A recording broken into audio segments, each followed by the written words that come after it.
Casting yet to hello everyone on Facebook, on YouTube, and on Instagram. So I'm going to be doing a little bit of like switching around between different screens so that everybody can get the benefit of it. I think it's a really important conversation today.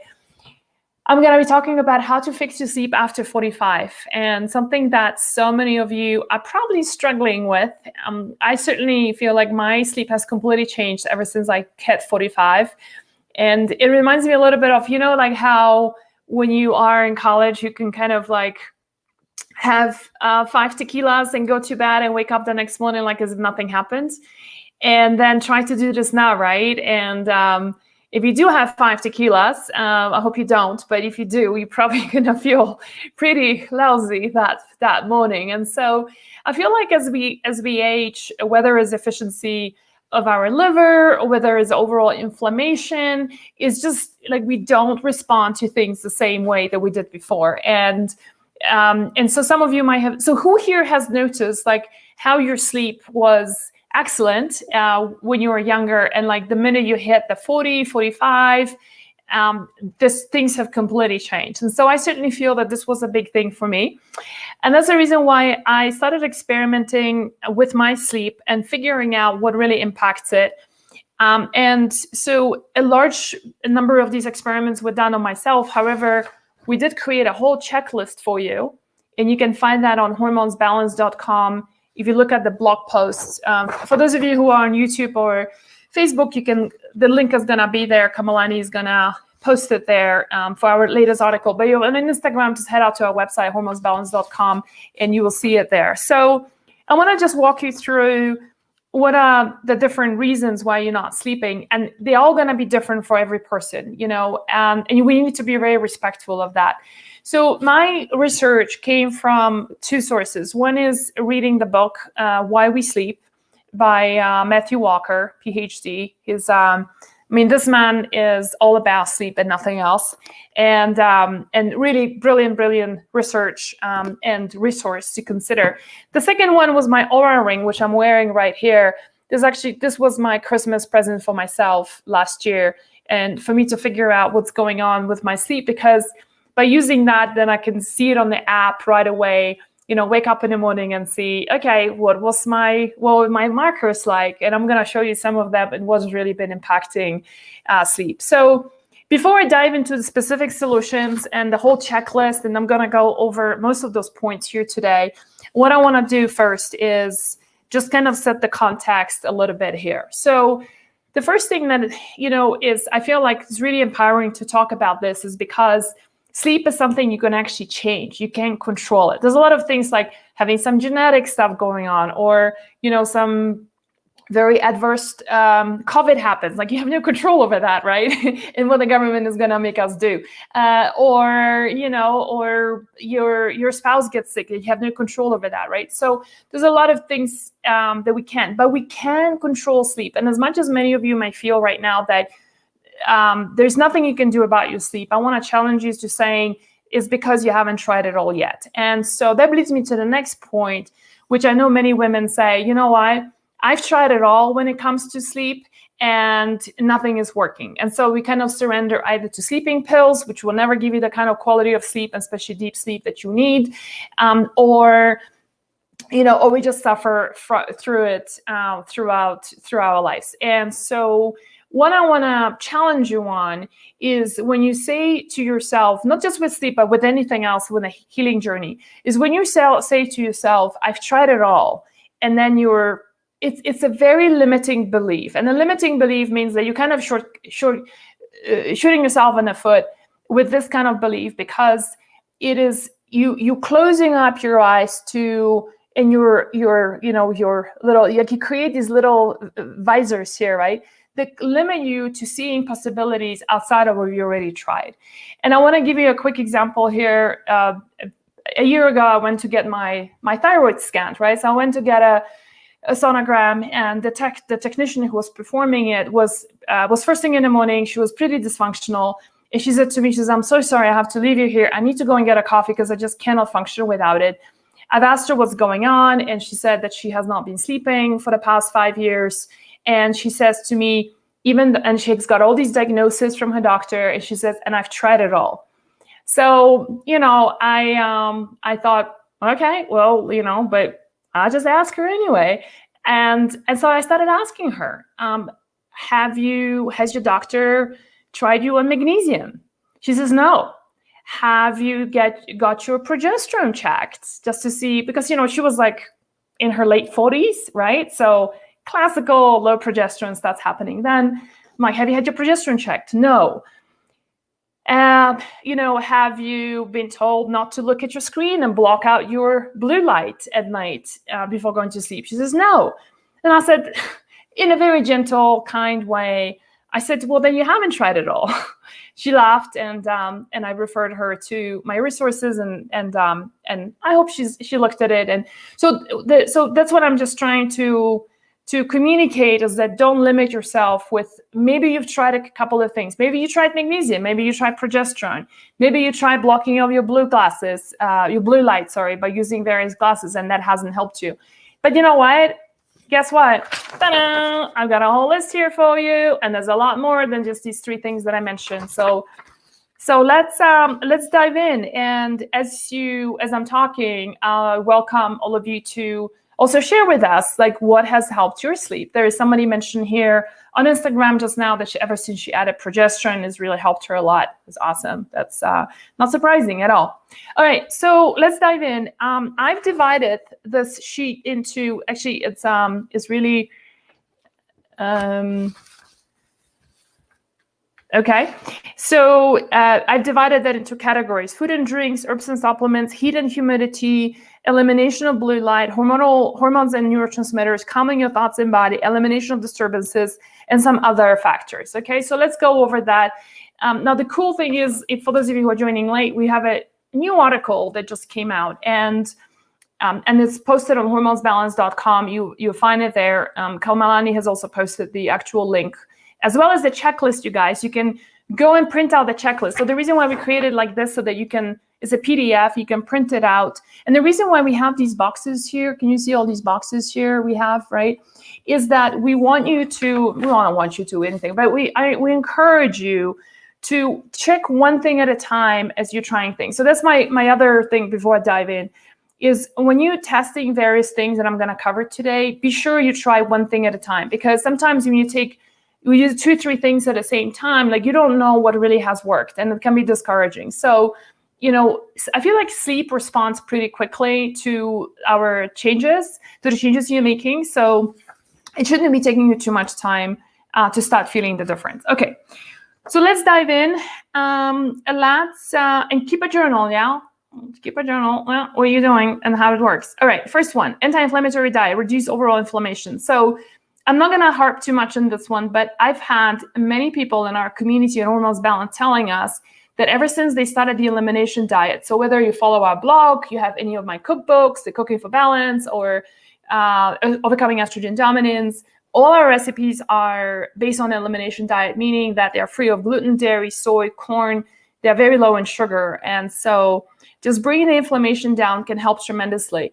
One of the ladies who said in our community, which is so wise, and it's like, we gotta, Kamalani and Hormonal Balance team, we need to have like a meme about this. And she said, in order to fix my nights, I had to fix my mornings.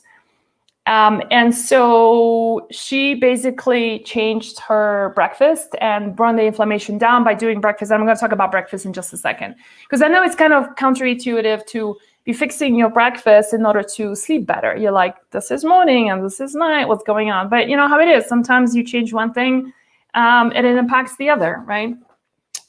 So the second thing is, and who here has started on the elimination diet and experienced better sleep? Share with us if you have. So the second thing, it kind of is correlated with a diet change, and that's balancing your blood sugar levels. So, and this is where I want to go back to the quote that this wise woman in our community said, in order to fix my nights, I had to fix my mornings. And what she meant by that is she changed her breakfast. So if you follow us for a while, you know I'm a big advocate of, if you're eating breakfast, if you're not doing intermittent fasting, is to really eliminate sugar first thing in the morning. And that's going to completely change the way your whole day is going to pan out. And one of the benefits is that you're going to be experiencing a lot more stable blood sugar levels that's going to carry on to your nights. And so this lady changed her breakfast, and by reducing and eliminating sugar first thing in the morning, and she focused on doing what we call PFF kind of breakfast, protein, fat, and fiber kind of breakfast. If you want recipes, it's all in the cookbooks. It's on the blog. It's all there. Just to give you ideas of how much of savory food you can incorporate instead of doing, things like, I'm sorry, but even oatmeal, with a banana, I mean, it's all carbs, carbs, carbs. Everything, all of those foods are going to elevate your blood sugar levels. When you do a spike of blood sugar level like that, is going to affect your sleep. Now, let me explain how that happens, because I know many of you here are like, but I want to know how that happens. So the way it happens is when you have blood sugar level instability, right? So like, for example, you jack it up in the morning, then it drops, then you become hypoglycemic. Then people do, I need more sugar in order to bring out my blood sugar levels, and then it drops again. And so you're going through this roller coaster. Every time you have a drop in sugar, what happens is the blood sugar drop is going into hypoglycemia, for that matter. It causes a cortisol spike. So your adrenals produce cortisol. And a lot of people think of cortisol as the stress hormone, which it is. But cortisol also brings up your blood sugar levels. It also brings up your blood pressure. It also regulates your immune system. So it's got a multifunction. And so for those of you who are doing sugar at night, and so especially like having ice cream before going to bed, really, really bad idea, because you're setting yourself up for disaster. Having cookies, having sweet stuff before bed is going to spike up your blood sugar levels. Your blood sugar levels are going to drop, and that's when a cortisol spike is going to get released at night, and that's going to wake you up.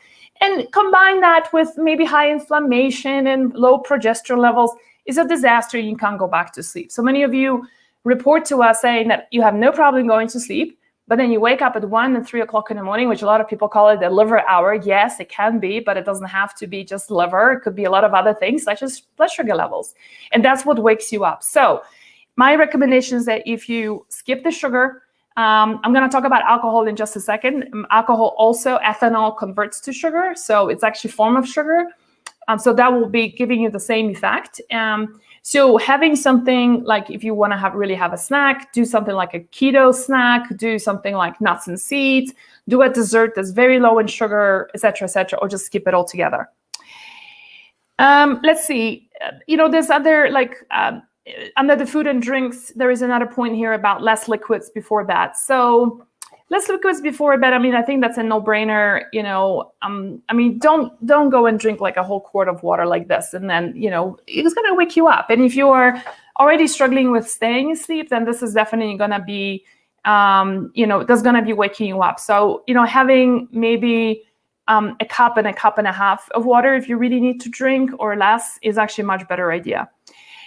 Another one that I want to talk about is eating light and early. That could be one of the big ways that it helps you. In fact, one of my earliest realizations that what impacts my sleep was the time that I had dinner. So how many of you here feel like, you've noticed that the later you have dinner, the more unrestful sleep you get, okay? And so, maybe you might have experienced that. Like, if you're having dinner, for example, at 8 o'clock and you go to bed at 9:30, you're only allowing an hour and a half window for your body to process that, which is not enough. And so that was my earliest realization, that the larger meal I have, the more unrestful sort of, now I know through my aura, it's like my deep sleep will be very, very compromised. And by the way, you guys, just for the sake of time, because I really want to focus on how to fix your sleep rather than what's so important about sleep. But it's in the article that we published. And so I encourage you to take a look at that article because I explain there the difference between REM sleep and deep sleep, why you need both of them, what I use to measure. You don't have to buy an Oura ring to measure it. You can go by other signals, like just your restfulness, your memory. There's a lot of things that you can learn. And the connection between sleep and fixing your hormones and cardiovascular health and ability to lose weight and your mental function and your immune system and cancer prevention. It's just like, list goes on and on and on. In fact, if you missed this, Why We Sleep is the book that kind of got me thinking about my sleep in a much deeper way. And that's when I got my Aura ring in December as a Christmas present to myself and kind of got on that journey. So what I'm sharing today is more the solutions rather than why you should sleep. But if you need to be convinced further why you should be sleeping, then I'm encouraging you to read the first part of the article, okay? So the other thing is about eating lightly. And if you want to share with us, like, whether you've deciphered or whether you've been able to tune into your body sufficiently to know what kind of food makes you have what kind of sleep. So let me give you an example. So first thing I've noticed that the later I eat, the worse I sleep. And then the second thing I've realized is that the more complex carbohydrates I have before going to bed, so like, for example, some sweet potato, in fact, laugh at me, please do. But I'm just going to say it. If I have a bowl of oatmeal, in fact, for dinner, I know it's weird. I know. I sleep like a baby. And so, I think one thing is like, once I turned 40, I stopped giving a crap about what people think, what I should be doing. I just do what feels good. So, we were in camping when I was in Iceland a few years ago. I lived in Iceland for a while, and we were camping with these friends, and for dinner, my that time partner and I'll be like chomping down on these lamb chops and having like a bowl of veggies, and then they will be like doing their cereal and stuff, right? And then they have like a sugar coma 2 hours later, right? And we were like, let's go hiking, and we have like so full of energy. And at dinner, we'll start making our oatmeal, and they're like, well, you feel so weird, and we're like, we know, but that really works. We sleep great. So do what works for you. And I would suggest, as part of your experiment of printing out the checklist that we created for you, is to be like, say, to hell with having a steak and potatoes at night. I'm just gonna try something different and do carbohydrates. You don't need to do oatmeal. I mean, you can do sweet potato with some steamed vegetables or stir-fry vegetables, whatever. It's just, I was talking more about carbohydrates and not a whole bunch of protein and a lot of fat, because that, if you're not used to processing these foods, that might be difficult for you to sleep. So is anyone here has tried, somebody's saying here, if I sleep with a full belly, I tend to have really bad nightmares. There you go. Yeah, so, all right, the next one and the last one under food and drink section is caffeine reduction or elimination. So it is, I'll never forget when I met this woman once, and she was the mother of my friend, and this woman had like this chronic insomnia for decades, right? And then, so I always heard about it, like, my mom has insomnia, and like, we've tried it all, right? So again, we've tried it all, and nothing has worked. And so then we went on a weekend together to this island, and I see her drinking coffee at 6 p.m. And I think to myself, that doesn't sound about right. And I said to her, this caffeine is probably impacting your sleep. Have you tried not drinking coffee? And she said, no. It's got absolutely nothing to do with how I sleep. So, which obviously this woman is in great sense of denial. And so here's an interesting thing about caffeine, and I mentioned that in the article, is that there is a enzyme that you might have in the liver. So for those of you who are able to have coffee or espresso at like 8 p.m. at dinner and then go right to sleep, is because you have that enzyme that breaks down caffeine really quickly. So you're very quick at caffeine metabolizer. We all are different. And so you need to figure out what is your caffeine trash point, right? Your beyond which you cannot drink caffeine. So for example, I'm drinking green tea right now. This is matcha tea. And it is right now 12:23 Mountain Time. And so my cutoff time is about 12:30. So I should be finishing this up now, 1 o'clock at the latest, in order to have good sleep. If I have anything caffeinated after that, my sleep is going to be very severely compromised, okay? So you need to find out what is yours and find out what is your cutoff time. For some people, it's 3 p.m. For some people, it's 10 a.m. They can't do it at all. In fact, some people feel like their sleep only is working well when they don't drink any caffeine throughout the day. So also be mindful with the caffeine is also found not just in coffee and green tea and black tea, but also white tea has got some caffeine in it. So does chocolate.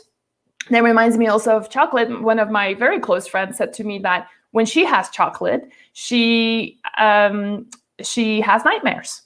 So there you go. See, another, that's a little bit, I think I will say a little bit more unusual, but it can happen. So identifying how caffeine impacts you can really make a very big difference. So please don't drink coffee after, whatever time is the right time for you. Your job from this checklist here is to find out what is your cutoff point to caffeine in order to sleep well. So good. Okay, let's move on to another one, which is herbs and supplements. So, I think there's a very big industry of herbs and creating a lot of supplements that promote sleep. And I just want to, first of all, frame this and say that it can make a difference in, supplements can make a difference, can support your sleep. However, if I'm sorry, but if you're having coffee at 6 p.m., right? Or I'm going to talk about other things, like if you're staring at your computer until midnight and then you've got all this blue light that interferes with your melatonin production, then no amount of herbs and supplements is going to overcome that. In fact, did I talk about alcohol here? Resolving eating like alcohol. Oh, there we go. I forgot about alcohol. Oh dear. Okay, that was the big one. Okay, back up a little bit. Alcohol. So I got some bad news on that one. Don't hate me. I know many of you are gonna be like, okay, I'm out of here. She's talking about okay.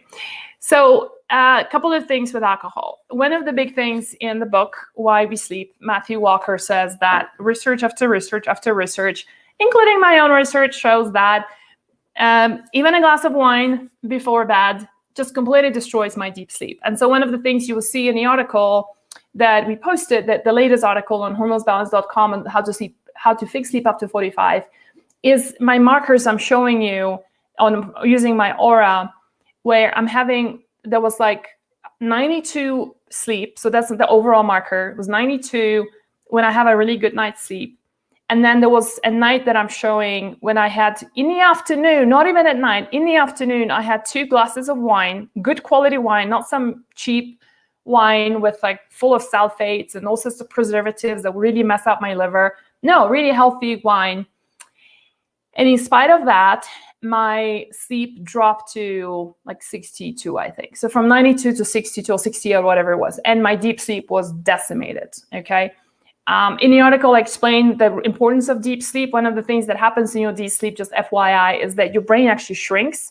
And when it shrinks, it creates more space on the pathways in order for you to detox, for the lymphatic system to like flush out a lot of the toxins. And that's part of the reason why you don't have enough deep sleep.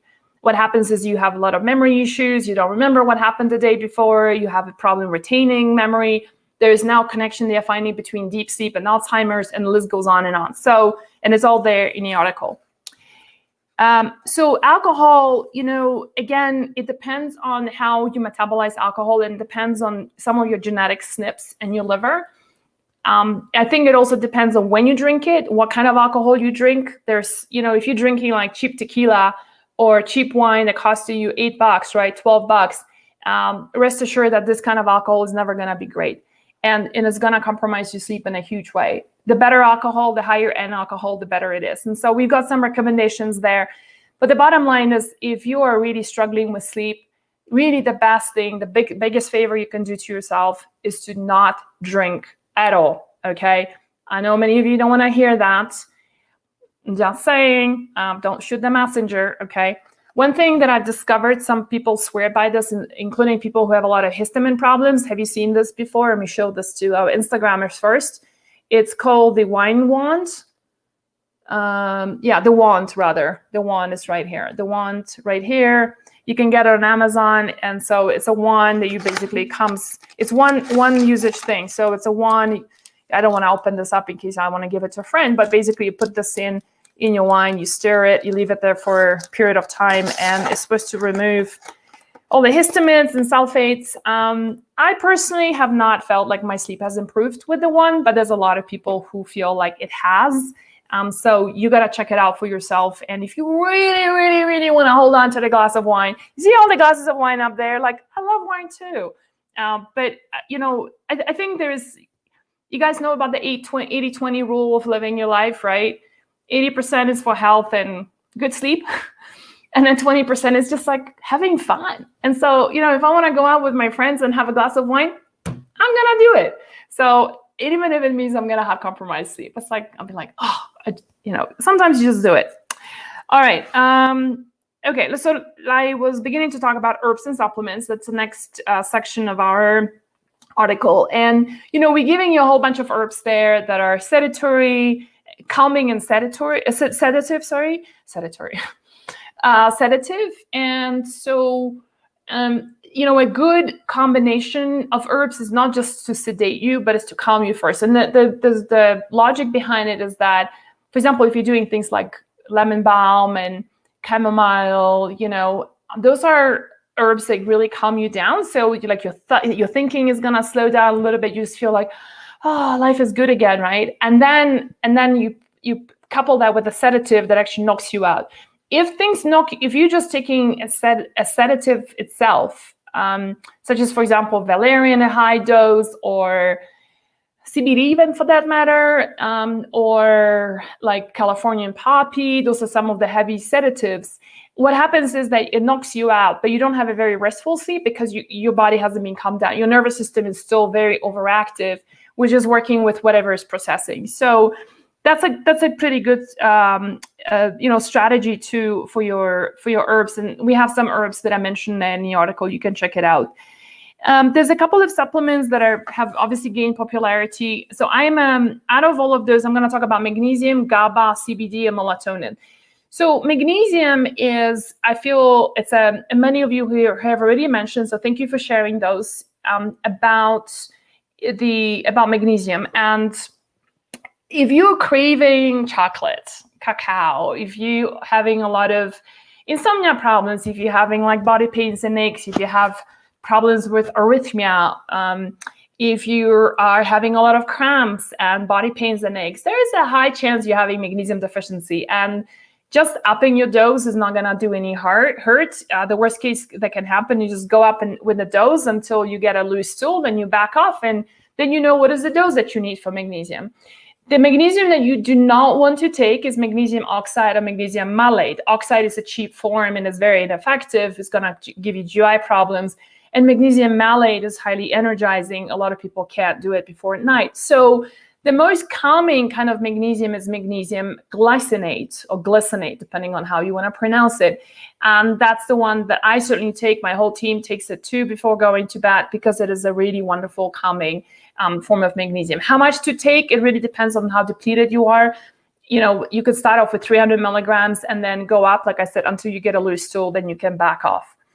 Let's talk about GABA. So GABA is, I'm going to talk about progesterone later, but GABA works on the same receptors as progesterone. And so for that reason, it just calms you down. One of the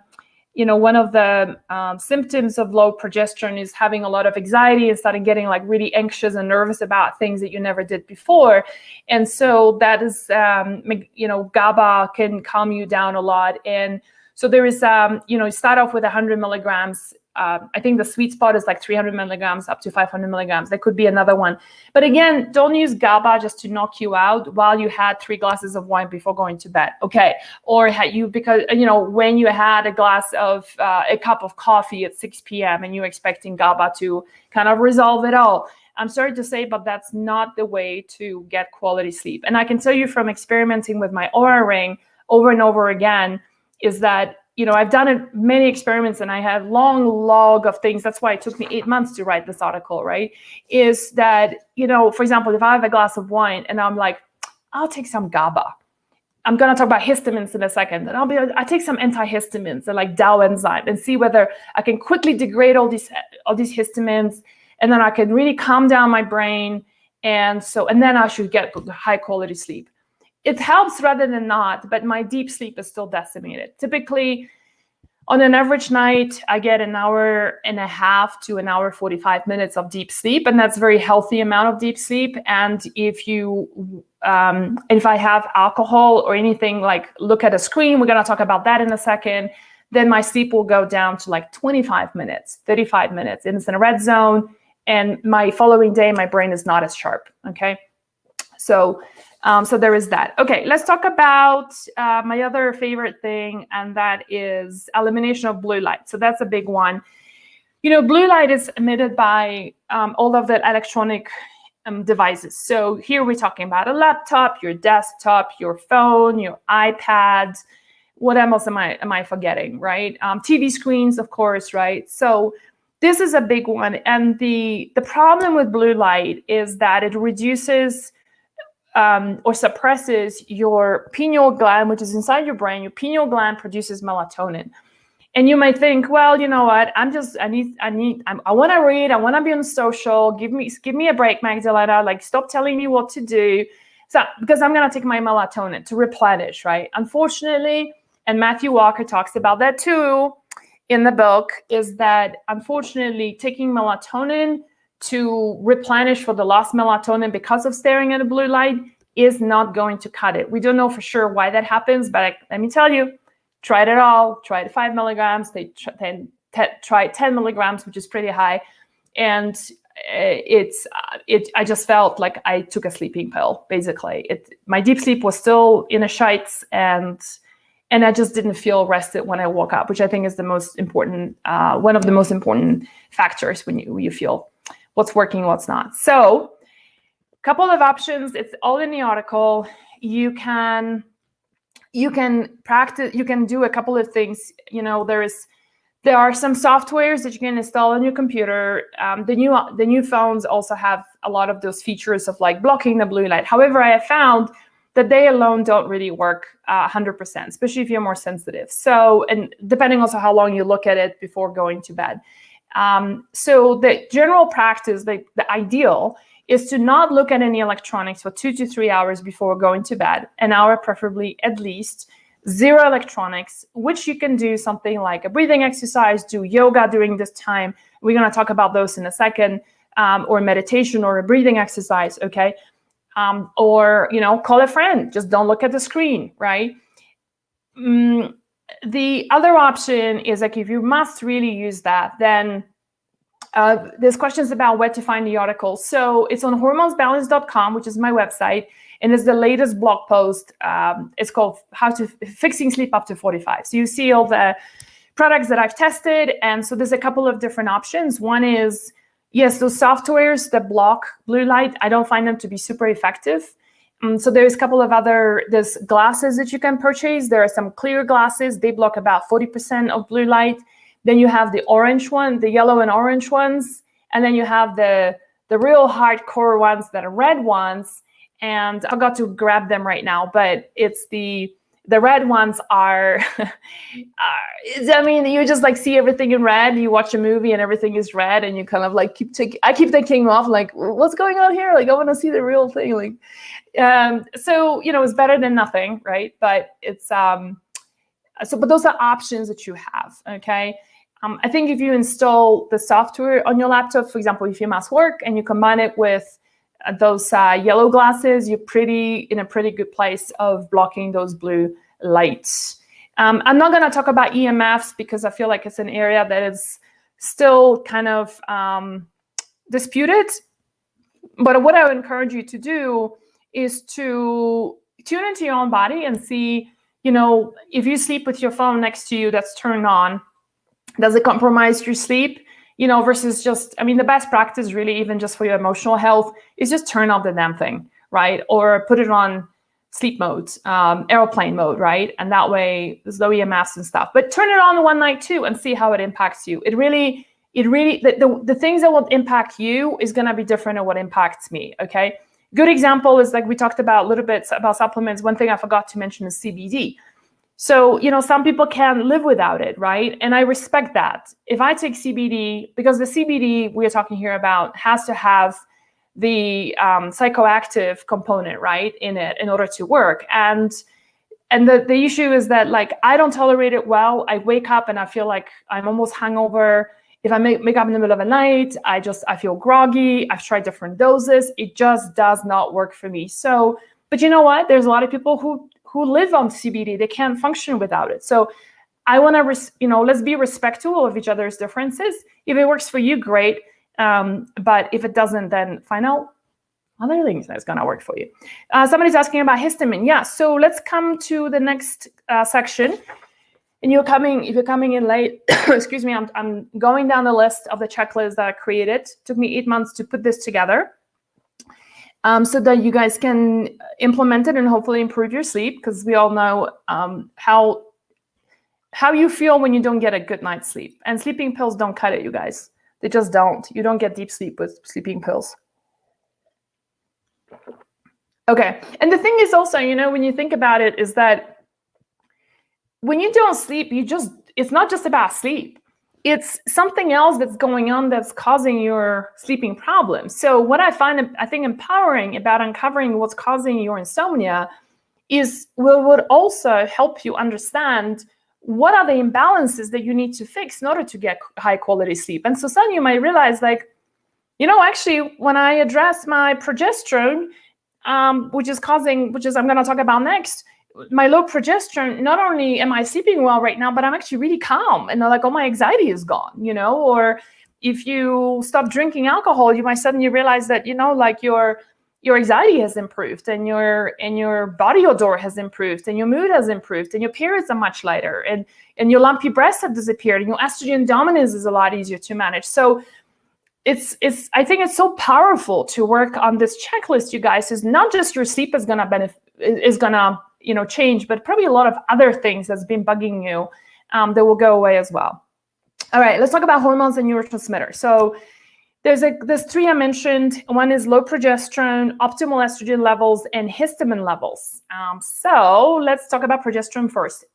For most women, progesterone starts dropping after age 35, but the most drastic drop-off starts happening after age 45, where your progesterone is just going, and progesterone works on the GABA receptor, so it's a calming hormone. That's part of the reason why a lot of women report when they start taking progesterone, they sleep way, way better. My sister, in fact, I sent her some of our progesterone called Progest Pure. We sell it in our store on willena.com. She said she can't function without it now, and so I was instructed to send her another bottle, which I shall. So then, so that's doing your progesterone. You need to figure this out, whether typically it's 5 days, you want to leave it without taking progesterone, and then do, so if you're still cycling, is basically you do it from 5 days after your period until you get your period, right? And if you are in menopause, you just do it anytime you want, just leave the 5 days out of the month.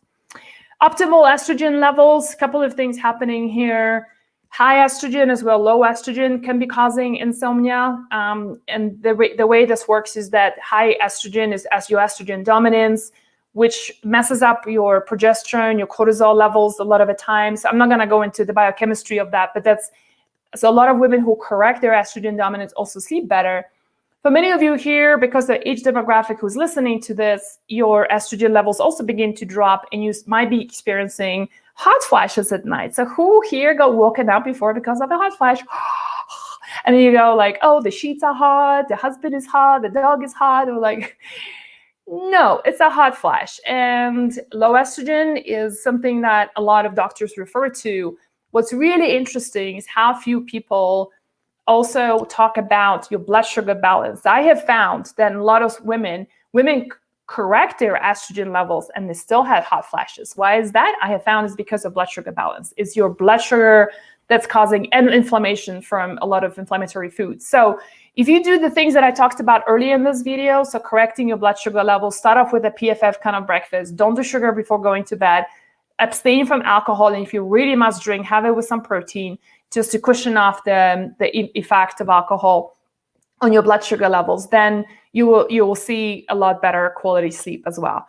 There is also changes in estrogen throughout the cycle. So you might feel, for example, that in your luteal phase, you sleep better because you got more progesterone if you're still cycling. And then in your follicular phase, which is the beginning of your period, you might not be sleeping as well because your estrogen is going up. So you need to figure out those things by yourself. I think with the cycle, it's kind of hard to control it. But, you know, you can do a lot of other things, like I said, with all these other things, that long checklist of things that I'm going over today. The last thing I want to mention in this section under the neurotransmitters. So histamine is a really fantastically now discovered stimulatory neurotransmitter that all of us produce and we need it in order to function and be sharp and be responsive, and your skin needs it, and your whole immune system needs it to function. However, a lot of us are having too many histamines, too high histamines, and so you might see this. So some of the symptoms of histamine, it's a long list, you guys, but I'll just mention some of the top ones. It will be, for example, having a glass of wine, whoa, flash, having a lot of redness right away, right? So like you just, especially with histamine, you go like this through, like when you get red, you do like this. And if this line, the white line should be a white line, doesn't disappear really quickly, that could be a sign of histamine. Having ringing in the ears, itchiness in the ears, your whole, you start having a lot of nasal stuff like sinus, you get stuffy really quickly. You get a headache, you might get hives, you might get, so the skin is very, very, I should say, evocative when it comes to representing histamine, right? And anxiety is another one. There's a long list. So I cited a great resource in our article called Mast Cell 360. Dr. Beth O'Hara, she specializes in histamine stuff. So do follow her stuff just to understand what are the foods. So, if histamine is your problem, then all these reactions I described can be brought upon things like so anything aged, basically, glass of wine, a piece of salami, bacon, right? Because they all aged. Cheese is also high in histamine because it's the aged food. Yogurt can bring this on. Anything smoked fish, right? Canned foods. Those are all big culprits. And so if you find yourself to be having that, histamine can really be causing a lot of problems with falling and staying asleep, because it is a highly stimulatory, it overstimulates you, okay? So the best strategy is to avoid those high histamine foods. And I feel like in the short term and in long term, this is, I feel like you just, the overall approach with histamine is you need to bring your overall inflammation down in order for your body to start overproducing histamines. And I know there are some like DAO enzymes, and there is all sorts of histamine blockers and stuff like that. It's a little bit like taking, when you have a headache, taking a Tylenol rather than figuring out why do you have a headache, So it's sometimes it has a place, but not as a long-term strategy. So I want to just mention a couple of other things here, which I think is super helpful for some of us, like calming your thoughts and body. And really don't take it for granted, because I remember when I used to work in advertising, there was a talk I attended by a neurologist who was using the information about what we remember before going to bed in a manipulative way of how advertisers can leverage this. So I'm not very proud of relaying this, but the advertising world is manipulative. And so just in case you haven't noticed, you go and buy stuff you never wanted because of an ad that you saw. So anyway, this is my past life, but so I'm hoping to redeem myself with talks like this. And so anyway, one of the things that he said is that the things that we see, the last thing that we see before going to bed, is that what your brain is going to process for the initial part of your sleep. And the importance of this is that I can't show this to you right now, but for those of you who are using an Oura ring and you know what I'm talking about, but even if you don't, just stay with me. The Oura ring will show you your entire sleep pattern throughout the night, right? It'll show you how much deep sleep did you get and when, then REM sleep, then light sleep, and then what are the hours that you are awake, right? So it shows you like the whole map of your sleep throughout the night. And the interesting thing is that deep sleep happens at the very beginning of your of your sleep, okay, of your sleep journey. So typically within the first 2-3 hours is what you experience deep sleep. And the thing is that when you watch something that is disturbing, or like, for example, watching political debates, and if you I have friends who literally could not sleep because of a political news that was happening, especially before, or things that just really agitate you. Horror movies, I never really understood why would somebody want to watch a horror movie or a crime story, especially if you're an empathetic person. They might really impact your sleep without even realizing that. So, don't watch stuff like that. It's just really simple. Watch something like a comedy or something that's really uplifting, or listen to a podcast that's very funny and nurturing, right? Instead, it's a very, very easy thing to fix. I also mentioned in the article, breathing exercises, gentle yoga, meditation. Look, some people swear by that stuff. I personally experienced that. For example, if I have caffeine too late in the day, which, by the way, I should be finishing out my tea because otherwise I won't be able to sleep well. If I drink caffeine too late, and then if I was staring at a computer, right, and then I do some meditation before going to bed, this meditation alone for me is not going to work. But I'm part of a number of different Facebook groups, and for Aura, for Peloton, women in Peloton, women in keto, women in this and that, all these different groups, right? And and observe and I read what people are saying, and it's interesting that everybody has a different reaction to things. There are some women who say nothing else works for them but meditation. Like when they do meditation, before going to bed, it's life-saving. And so do it. Try it, right? I find personally breathing exercises, so like the 4-7-8 technique, you can just Google that 4-7-8 breathing technique. It just takes 6 minutes to do it. 6 minutes, you guys. And I've done it before with my Oura Ring when I turned on the app, and just to see what happens with my heart rate and my HRV, which stands for heart rate variability. It's just another indicator for knowing exactly how your nervous system is recovering.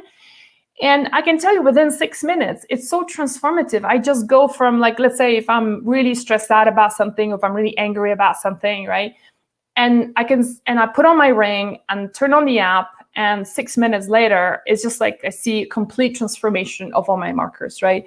So that could be super helpful before going to bed. One other thing I'm just realizing, this is just as I'm talking about it, and I forgot to put this in here.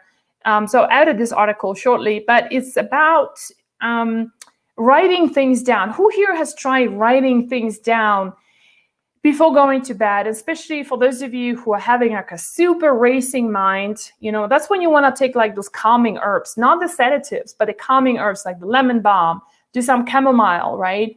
They really, valerian is going to be a sedative. So that's not really going to, and by the way, valerian people have two kind of responses. So be mindful of herbs too, because I get stimulated by valerian and other people just get knocked out. So it's just such as the beauty of the human body. You just never know. But anyway, so if your mind is really busy, especially if you're thinking about all the things you need to do tomorrow, right? And all the long list of things that is to be done, and you can't fall asleep because of you're processing all of that, then having a calming tea, like a calming herbal tea, and then coupling that with writing things down. How in therapy, for those of you who are maybe therapists, very well that therapy can be, in a lot of therapies, writing is very therapeutic, right? And we learn a lot of things and we memorize a lot of things, but it's also a way, it's a cathartic thing. It's like a dump ground from here, right? And probably from your heart too, down on paper. So it kind of leaves us. It's an energetic shift that it creates. I think it's really wonderful. So try that too. Have a little notepad next to your bed and just write down all the things you need to do tomorrow and see whether you're going to feel better. When I had a lot of adrenal issues back when I was in my 30s, that has definitely always been helping me a lot to write things down because I had a very busy life so I thought. I was very important. I was a strategic planner for an advertising agency. The whole world could not function without me, or so I thought, which wasn't particularly true. But anyway, okay. And then, I've got a couple of other things here. I just mentioned super briefly, and it's kind of funny, but I think maybe sometimes we just need to hear the most obvious thing. If your partner is snoring and that wakes you up and you can't go back to sleep, just get another bedroom. It's okay. Turns out a lot of people don't want to admit it because they feel like it's a disintegration of their marriage, or it's like something shows the cracks in the relationships, that they don't sleep together. Turns out that, and I cite the study there from the Sleep Association, that apparently 20% of couples who are happily married sleep separately. And that's a very reason why. So, you know, if you have a partner who, like, when he turns and when she turns, it's just like she flops the whole body onto you, you know, maybe it's just time to sleep separately and have your intimate time during another time, but sleep is sleep. And the same thing goes on dogs. I mean, I will be just, it's so silly for me to admit it, but it's just sometimes it's just like the simplest of things that we need to be reminded of. And I had to remind myself that just because my 2 little dogs are taking over the entire bed, it doesn't mean that I just got this little tiny sliver of bed just for myself. So now I just don't care. I just pick them up and move them over to their section. And you know what? And they fall asleep in like less than 10 seconds, right? So it's no harm done. And it's like mama gets to sleep, and that's all that matters. I've got a couple of other things. Mouth taping. Check this out. Some people swear by it. It helped me initially, and then it stopped working. So, you know, but again, some people just can't sleep, can't do without it. So you tape your mouth so that so this is really great for those of you who are mouth breathers rather than nose breathers. There's a wonderful book called Breath. If you are interested in breath and different breathing techniques from around the world, this guy just takes you on this journey he did around the world on breathing. It's just really fascinating read. And one of the things he talks about is, you know, he did an experiment when he closed his nose for an entire week and just breathed through his mouth, and his entire health markers just completely collapsed. I mean, he was a really sick man by the end of that week. So people with apnea, people just, if you know you wake up and if it's not a full-on apnea, but you know you're breathing through your mouth, this is a good time to consider taping your mouth. Okay, there's some research I have about correcting mouth structure. So just to let you guys know, the Oura Ring community is huge on sleep. Basically, people who have an Oura Ring, they are there to hack their sleep. And so I spend months there asking, researching, see what people are saying, then looking for research. And, you know, some things are researched and some are not, like the mouth taping. There is no real studies on it, but I feel like it's such a benign thing to try that it's pretty risk-free. You don't need to be afraid of suffocating yourself unless you're having some serious passage issues in your nose and you can't breathe properly. Then don't do it, right? If it gives you anxiety, don't do it. But there's some people mention about correcting mouth structure, and there's something like some book about tiger in a cage in your mouth or something like that. So you can check this out. I've also been told by people who are living in moldy housing also might be experiencing very poor sleep. And one thing you know is that when you move out from your current house and you don't know you have mold, but you're sleeping very well everywhere else, but you're not your own home, then there could be an indication that maybe get a mold inspection done. Mold is really tricky, you guys. I mean, this typically combined with a lot of other symptoms. I mean, I've seen people's health getting completely decimated because of mold, and sleep is just one of them. Lastly, I mentioned weighted blankets. I feel like weighted blankets are okay, but they kind of, I think they help to improve sleep. They're like a auxiliary thing, you know what I mean? Like it's a nice additional thing to add to your protocol. But if you're doing all these other things that I mentioned before, like having a glass of wine and having coffee, and you're looking at the screen, your progesterone is low and your magnesium is low, and then just putting a weighted blanket on yourself and expecting to have a great sleep is not going to happen. So that's the checklist right here. Okay, let me do a couple of questions. I know many of the questions came in before I started talking about.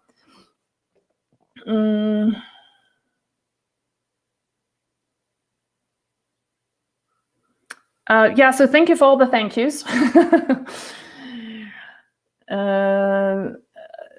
Many of you here agree. So Chris is asking, what about television before that? So yes, so television also emits blue light. So you can put on, you know, I'm sorry, I forgot to bring, but basically if you just go to Amazon, and I have the links there, by the way. If you go to Amazon and you have this clear clear glasses that promise to cut out blue light, they do 40%.